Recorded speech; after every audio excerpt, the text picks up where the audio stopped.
Paul, it's so great to be back. Nice to see you, and Uh, it was lovely to just have everybody, the gang.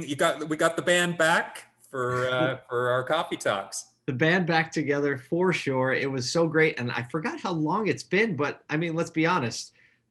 There's a lot has gone on in the last 3 or 4 weeks, so it was just nice to see familiar, friendly faces focused on today's topic. So we're talking about websites, and no lack of energy and opinions when it comes to websites in automotive. That's for sure. Yeah. Once again, I like to joke that often these sessions are therapy sessions, and there was a lot of therapy going on today, Yes. especially around the OEMs and how the OEMs are taking more and more control over what's on the website, what you're allowed to do, what you're not allowed to do. And it's especially tough for marketing leaders who are at groups who are trying to put strategies forward. It's really difficult. It's the epic struggle because automotive is one of the only industries where you have a powerful parent brand, but then such unique franchisees of that brand. There's no like Bob's McDonald's, but there's a Bob's Ford. And so like that wrestle of the manufacturer brand trying to retain control of its brand. Meanwhile, you have the franchisees trying to build value into their brand and unify experiences across OEMs. It's definitely a complicated problem to solve. And then throwing a little bit of shift there, and that Right. And then there's this middleman that has their own agenda, right? Every business has their agenda. And so you have now like this spokesperson that doesn't, the two sides don't really talk, and you have this person in the middle that's kind of this arbiter, and no one really is sure whose side they're on, and it's a mess. well, after we got through some therapy around that, we dug into a few more technical topics, things like load times, and there was some interesting debate about how important that actually is.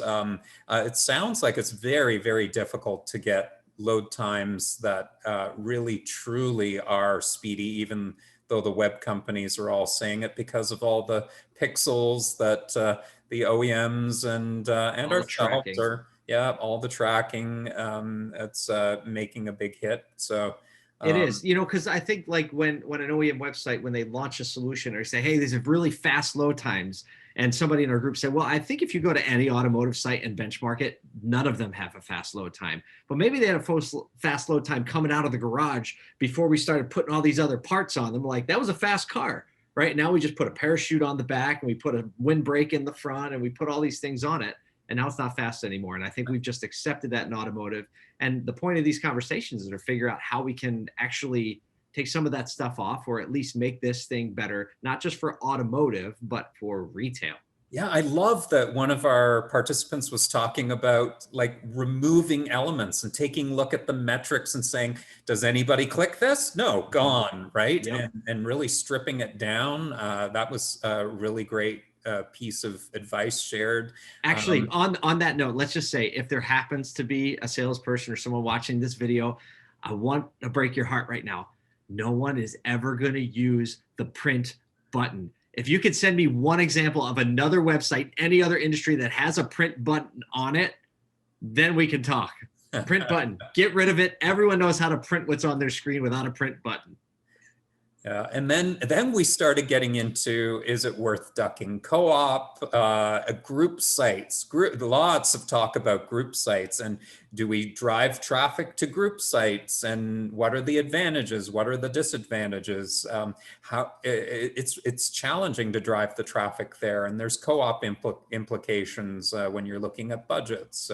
So a lot of juicy exploration about that. And cleaning up CTAs. That's one I'm really passionate about, as you know, Oh Paul. yeah.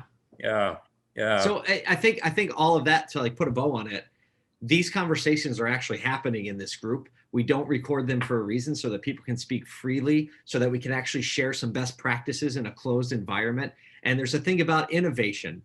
It's not a special magic ability. It's just people that are willing to try new things. And this has really been a group of people, regular people, willing to try new things and getting a lot more benefit from it. So I encourage if you're a marketing director in an automotive, or if you're a really involved dealer on the digital side that's paying attention to your marketing and to your platforms, there's a lot of valuable things that happen in small groups like this, specifically this group.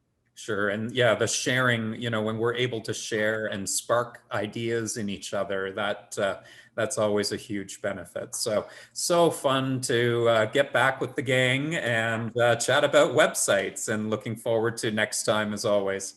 Absolutely. Thanks a lot, Drew. I'll talk to you soon.